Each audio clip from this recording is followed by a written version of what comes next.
கர்த்தருடைய பரிசுத்தமுள்ள நாமத்திற்கே மகிமை உண்டாவதாக. இயேசு கிறிஸ்து நாமத்தினாலே இந்த செய்தியின் வேளையிலே நான் உங்களை வாழ்த்துகிறேன். இன்று உங்களை சந்திப்பதில் நான் பெரும் மகிழ்ச்சி அடைகிறேன். வேதத்தை திருப்புவோம். பரிசுத்த ஆவியின் பலன் என்று சிந்திக்க வாஞ்சிக்கிறேன். ரோமர் 15வது அதிகாரம் 13வது வசனம், பரிசுத்த ஆவியின் பலத்தினாலே உங்களுக்கு நம்பிக்கை பெருகும்படிக்கு நம்பிக்கையின் தேவன் விசுவாசத்தினால் உண்டாகும் எல்லாவித சந்தோஷத்தினாலும் சமாதானத்தினாலும் உங்களை நிரப்புவாராக. வாழ்க்கை ஓட்டத்தை துவங்கும் முன்பதாக ஆண்டவரே,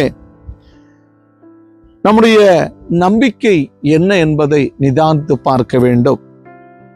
எல்லாவிதமான சந்தோஷத்தினாலும் சமாதானத்தினாலும் இந்த நாளை நான் நடத்துவேன் என்று ஆண்டவர் ஆயத்தப்படுகிறார்.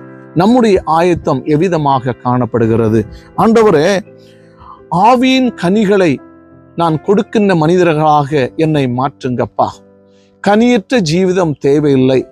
மற்றவர்களை நாம் விசாரித்து அவர்களை கனி கொடுக்கும் ஜீவிதம் செய்யும்படியாக நான் ஆயத்தப்படுத்துகிற ஒரு பணியை எனக்கு தந்திருக்கிறது உண்மை என்றால் அவைகளை நானும் அவர்களோடு செய்ய ஊழியத்தில் உடன் நிற்கிறதான பிள்ளைகளாக என்னை மாற்றுங்கப்பா. ஆவியின் கனிகள் 9 நம்முடைய வாழ்க்கையிலும் நம்முடைய பிள்ளைகளுடைய வாழ்க்கையிலும் நிறைந்து காணப்பட என் தேவன் விரும்புகிறார். அவ்விதமாக பரிசுத்த ஆவியின் பலத்தினாலே உங்களுக்கு உங்களுடைய வாழ்க்கையில் நம்பிக்கை பெருகும்படிக்கு கர்த்தர் உதவி செய்வார்.